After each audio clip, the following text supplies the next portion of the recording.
Hey guys, so today I'm just going to be showing you how to draw legs, like a little mini leg tutorial. Take this with a grain of salt if you like I'm not the law, I'm still learning myself, but I just thought I'd share some things, useful things I've picked up and learned the past few months about leg anatomy, and I thought I'd share.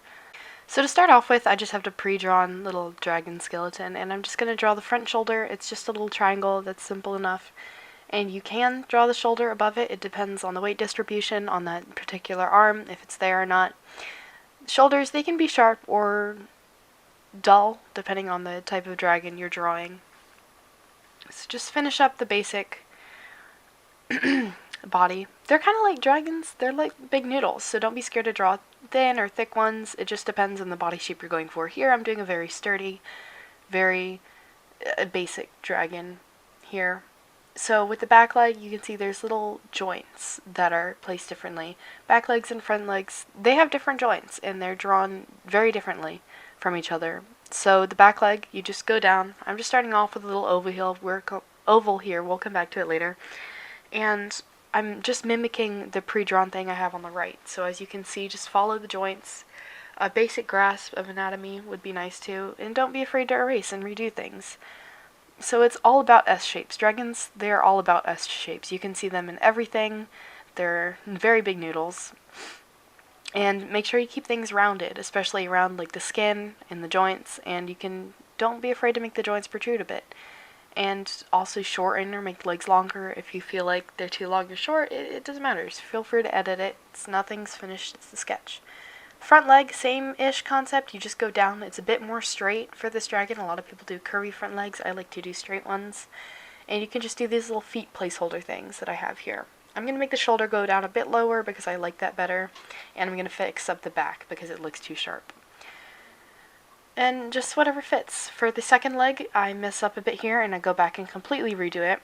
But for now, just keeping the same anatomy in mind is the first leg. It's just the back leg, which is going to be a bit more curved depending on your stance. This leg, it just goes down. It's just making up for what the other leg isn't. The other leg is a bit more spread out, so I'm going to keep this one closer tucked in so that dragon has some balance and won't fall over. You can draw little sticks, little lines showing where your pose is going to be. I find that to be very helpful. And here, there's just S's. Everything is S's. Just keep in mind those S's. I'm also fixing up the chest a bit because after realizing it was too thin after drawing the legs and I wanted to change it. The second leg is the same as the first. Sometimes it's more straight. You gotta keep in mind the other shoulder though, because you don't want to have a completely unproportional leg. Like if you're doing a mat part, it's always helpful to keep in mind the other shoulder and where the anatomy would be for that leg instead of drawing it, I don't know, halfway through the body in one frame and correctly in the front in the other. So same thing, just a short. I always draw them a bit too angled, so I always angle them back down. And there's the belly. The belly can be big, the belly can be small. It depends on the scale type. I don't like scales, so we're not going to do that. And there's your leg base. And I'm going to do line art here in a hot second.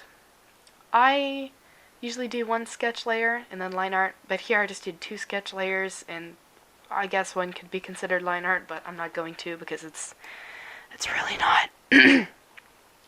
So that's it really. You just need to keep in mind anatomy, and you can see I'm doing these little bubbly toes. I'll do a tutorial on that soon. They're just little bubble toes. Just dragons, they're like cats. I like to reference cats and dogs. And again, don't be afraid to flip your canvas. It's very helpful.